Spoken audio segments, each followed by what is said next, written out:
তো যাতে মিঠা হয় তেতিয়া সোনকালে মাছটো দিলে।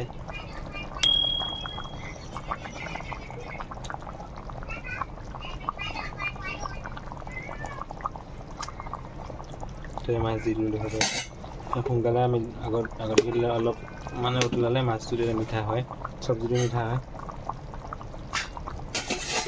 মাছটো দিয়াৰ পিছত অকণমান লৰাই দিব লাগে যাতে মাছটো তলত হয়। তো হেল্ল' গাইজ, আকৌ নতুন ৰেচিপিলৈ স্বাগতম জনাইছোঁ। আশা কৰোঁ সকলোৱে ভালে আছে।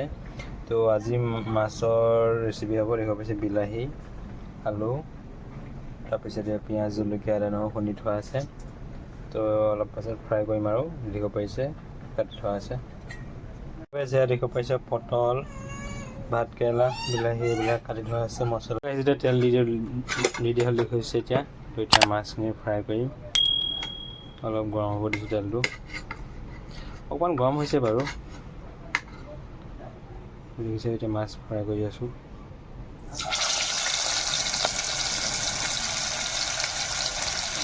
এইটো পাছত অলপ তেল ওলায়, ইমান তেল নিদিলেও হয়, হ'লেও দিছোঁ আৰু। গৰম দিনত মাছ দি দিলোঁ। চবে দেখিছে এতিয়া মাছ দি দিলোঁ। মাছ ফ্ৰাই কৰি লওঁ, তাৰপৰা আপোনালোকৰ ৰেচিপিটো বনাই আছোঁ। প্ৰথমতে পাঁচখন ভাজি লৈছোঁ। তো মাছ ফ্ৰাই কৰা হৈ গ'লে দেখিব পাৰিছে। এইখিনি আছে ধনিয়া দিলোঁ, দেখিব পাৰিছে। ধনিয়া আৰু আপোনাৰ পাঁচফোৰণ প্ৰথমতে ফ্ৰাই কৰি লৈছোঁ। মাছ ভজা হৈ গ'ল। সেয়া মাছ ফ্ৰাই কৰা হৈ গ'ল। তাৰপিছত এইখিনি ধনিয়া আৰু প্ৰথমতে পাঁচফোৰণ দিছোঁ। বিলাহী দি দিছোঁ, প্ৰথমতে বিলাহী দি দিছোঁ। বিলাহী আগত ফ্ৰাই কৰি ল'ম। বিলাহীখিনি ভঙাৰ পিছত তাৰপিছতে হেৰি দিম আৰু ভাত কেৰেলা দি পেলাই। ইয়াত দেখিব পাইছে হালধি দি দিছোঁ। তাৰপিছত নিমখ দিব লাগিব, নিমখ অলপ দিম। নিমখ অকণমান দি দিছোঁ। হালধি নিমখ দিয়াৰ পিছত অলপ লৰাই দিম, দিব পাৰিছে। অলপ লৰাই দিব এনেকৈ।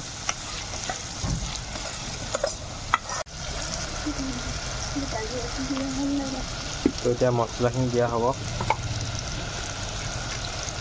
সেইখিনি ফ্ৰাই কৰি লওঁ। বিলাহীখিনি কমি যোৱাৰ পিছত আৰু হেৰিখিনি দিম আৰু পটল আৰু ভাত কেৰেলা।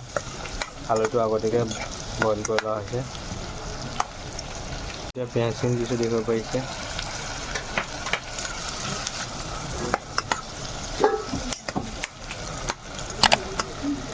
জিৰা পেকেট দি দিছোঁ। এইটো জিৰা পেকেট হয়। সেইটো তো এয়া গাইছ, মছলা চছলা দিয়া হৈ গ'ল। পিঁয়াজ এইখিনি ভাজি আছোঁ। অলপ ফ্ৰাই কৰি ল'ব লাগিব যাতে বিলাহীখিনি কমি যায়। তাৰপিছতহে চব্জিখিনি দিব লাগিব। মিট মছলা দিছোঁ, অলপ কম পৰিমাণে দিব লাগে, বেছি নহয়। সেইটো হৈছে গৰম মছলা। তো এইখিনি দিয়াৰ পিছত অলপ ভাজি থাকিব লাগিব। বিলাহী আৰু পিঁয়াজখিনি পূৰা ধুনীয়াকৈ ভাজিব লাগিব। অকণমান টাইম ভাজিব লাগিব আৰু পিঁয়াজখিনি যাতে হয় আৰু বিলাহীখিনি যাতে কমি যায়। তাৰপিছতহে চব্জিখিনি দিব লাগিব। ফ্ৰাই হৈয়ে আছে, অলপ ভাজিব লাগিব আৰু ধুনীয়াকৈ। তাৰপিছতহে আলুখিনি দিব লাগিব। তো এতিয়া আদা নহৰুখিনি দি দিছোঁ। আদা নহৰু খুন্দি থোৱা আছিলে। জলকীয়াটো অলপ পাছত দিম। আদা নহৰুখিনি দিয়া হৈ গ'ল। আদা নহৰুখিনি আপোনালোকে পানী চানী দিয়াৰ পিছত দিব পাৰে, তাৰ আগতে দিব পাৰে। আমি যেনিবা আগত দিওঁ আৰু সেইখিনি অলপ টাইম ফ্ৰাই কৰি হোৱাৰ পিছত এতিয়া আলুখিনি দি দিম, দেখিব পাৰিছে। সেইখিনি আলু বইল কৰা আগতে বইল কৰি লৈছিলোঁ। এতিয়া আলুখিনি দি দিছোঁ,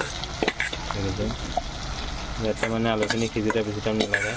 তো আপোনালোকেও আগতীয়াকৈ আলুখিনি বইলো কৰি ল'ব পাৰে, নহ'লে আগতীয়াকৈ বইল নকৰিলেও হৈ যায়, সিজি যাব পিছত দিলেও হয়।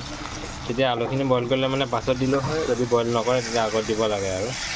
দেখিব পাৰিছে অলপ চব মিহলি কৰি দিম। দেখিব পাইছে পানী অলপ দি দিছোঁ কম পৰিমাণে। গাইছ দেখিছে অলপ পানী দি দিছোঁ যাতে লাগি অলৰেডি সিজিলে বাৰু। তো সিজিবলৈ বাকী নাই আৰু আলু বাকী পটল আৰু ভাতকেৰেলাটো অকণমান সিজিবলৈ আছে। তো অলপ 5 মিনিটমান পানী দিয়াৰ পিছত উতলালে হৈ যাব আৰু। তো যাতে মিঠা হয় তেতিয়া সোনকালে মাছটো দিলে।